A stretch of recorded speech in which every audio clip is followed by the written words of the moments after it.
Well, hey everybody, this is Chris DeFurio with Keys to the Shop. Welcome to another edition of Shift Break. Today's episode is brought to you by La Marzocco, who's been creating espresso machines by hand in Florence since 1927. They are known the world over for their unbeatable dependability, quality, beauty, and innovation. A great example of that would be a machine like the KB90 espresso machine, straight-in locking portafilters for ergonomics, scales in the drip tray for increased accuracy of your extractions, and auto flush in the group heads to keep things clean effortlessly and improve your workflow. And that's just one example of many machines that La Marzocco has that will fit your cafe's needs exactly. All you need to do is reach out to La Marzocco, talk to one of their salespeople over at info@lamarzoccoUSA.com, and they will get you situated with the right equipment for your coffee bar. I've always loved working on La Marzocco espresso machines throughout my career. I know you will as well. Again, for more information, email them info@lamarzoccoUSA.com and check out their website, lamarzoccoUSA.com. Today's episode is also brought to you by Espressly, who is creating custom branded mobile apps for independent coffee retailers like yourself. They are taking what is a great convenience product and creating something that is the flavor of your brand. It is like your coffee shop in the palm of your customer's hand. And you're not just another dot on a map with Espressly. When a customer wants to order coffee, they only have to go to your app on their phone. It's your menu, your feel. It is really a great way to offer this service to your customers and have them feel like it's an extension of your coffee bar. It's a no-risk model with Espressly. There's no setup or development fees. You get a drive-through payment scanner, receipt and label printing capabilities. All the data is stored in the app, and it integrates with some of the world's best payment processing systems, including Square. So go check them out and have them get started on your app today. To do that, just visit them over at espressly.co. That's espressly.co. Okay, everybody. Well, today I wanted to talk to you about embracing the fallout to evolve. One of the things that usually holds people back is staff. I say this to mean that there is, let's put it this way, okay? There's a lot of blame that can be pushed around when it comes to a work environment that's less than satisfactory. Now, you might have gone a long time without resourcing your employees the proper way. Your employees respond to this by sort of isolating and taking over the bar and doing things their way, maybe not the way you want them to be done, but in a lack of communication, in a vacuum of communication, they kind of fill it in. There's a lot of misunderstanding, and you get to a point where you're just like, okay, we've got to make a change, and you have to start making decisions on who you are going to be going forward, both as a leader and as a business. And you could call this turning over a new leaf, going in a new direction. This is going to be not necessarily received 100% well, not always. Even if there is dysfunction, I can speak as a longtime barista myself. You learn to absorb the dysfunction. We have an episode talking about basically just coping with and making it like the dysfunction is normal. Like, I just take it on and this is my job. This is what I do. This is what we do. It's not ideal, but we've adapted. Now, when you're telling me we're going to change, that's going to be different. And as Stan Slapp says in his great book, Under the Hood, different means dangerous. It's outside of my comfort zone. Like, I'm not saying that everybody's going to respond to the idea of we're going to improve things around here with the idea, oh, that's dangerous. But we've invested so much into developing the system for us in the vacuum of leadership, for leadership to come in and try to do something at the end of that. I guess it feels like a lack of recognition for the work that has been done already to pull up the slack. So if you're in this position, I feel like you should at least recognize that there's been some kind of a, dereliction of duty, or at least that there's a necessary acknowledgement of the work that has gone into just making things run when the resourcing wasn't exactly what it could be. Now, If you move things in a new direction, that means that you have to get everyone on board. And that's just not going to happen. You can never really get 100% consensus. Some people just not want to change. They like the way things are. I don't see why we need to change. And they just kind of put their foot down. And what ends up happening is we have baristas who will drag down the progress, maybe because they feel resentment, or maybe just because they're not the right fit. It doesn't have to have all this history. You just hired fast and didn't really look over the resume, didn't call the references, didn't find out much information in the interview, didn't know what to look for really, wasn't a values-based hire.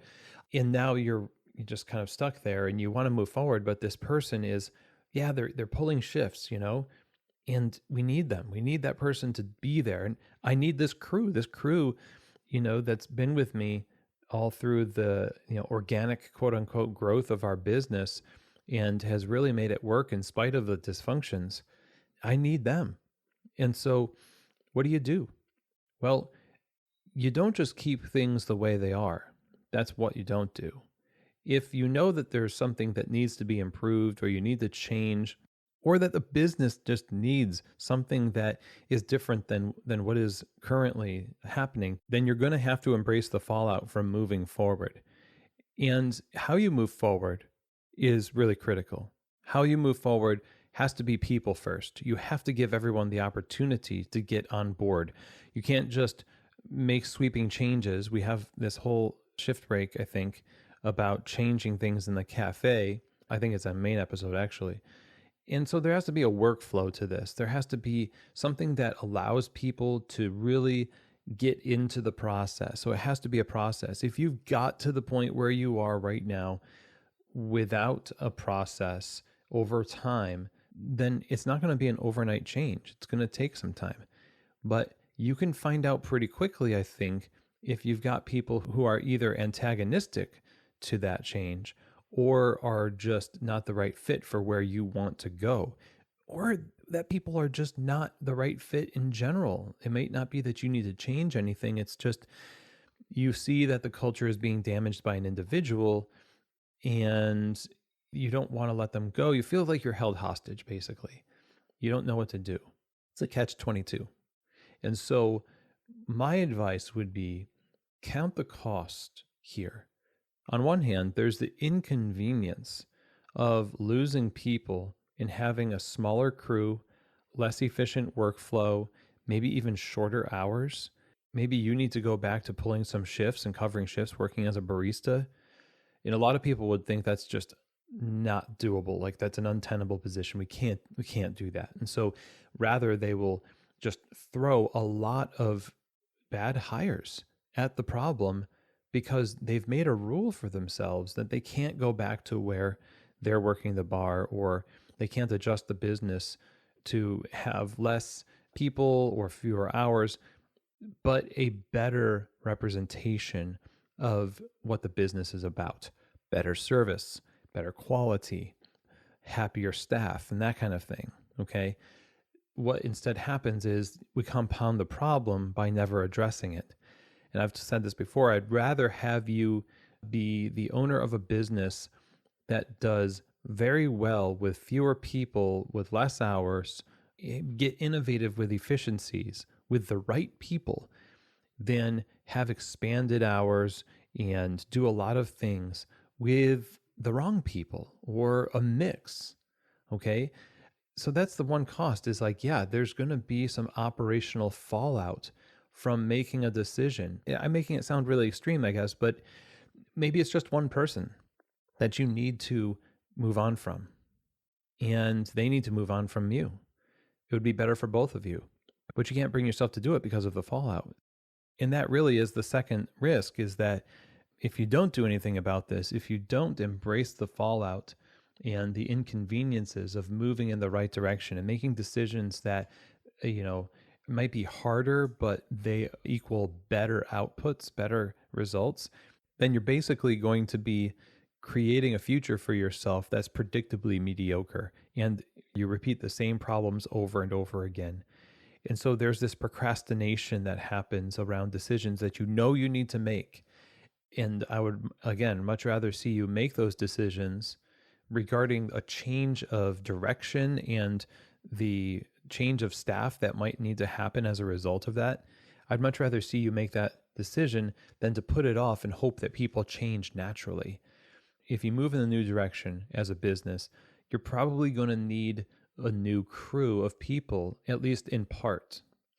And the fallout from this decision to evolve the business or just, grow the business the way it needs to be grown might also involve customers. When you make a decision to get rid of that one syrup that one customer wants, but you can't keep stocking it just for that person, that's fallout. You have to embrace that because, there are bars where there are, 27, 56 different kinds of syrups and, half of them hardly get used, but it's like this comfort to have them just in case. Meanwhile, it's just overwhelming for the staff to memorize all these recipes, and it's hard for the customers to read the menu and select from all these things. It's overwhelming. And, I've worked with lots of people to simplify things, which means cutting off options, which means certain people, not as many as you might think, but certain people will be like, oh, that's really disappointing. And they may even not come back. But you have to have done your homework, and you have to trust that this decision that you're making will, in the long run, be better for your business than to just keep going with the status quo and hope that it gets better on its own. So that's what I have for you today. I really hope that it helps you make decisions and move forward in the right direction and embrace the inconveniences that come along the way and build from that point something better so you can evolve, so your business can evolve, and you and your team will be happier in the process. So thanks everyone very much for joining me today. I hope that this was helpful again, and I will see you here on another edition of Shift Break, from keys to the shop.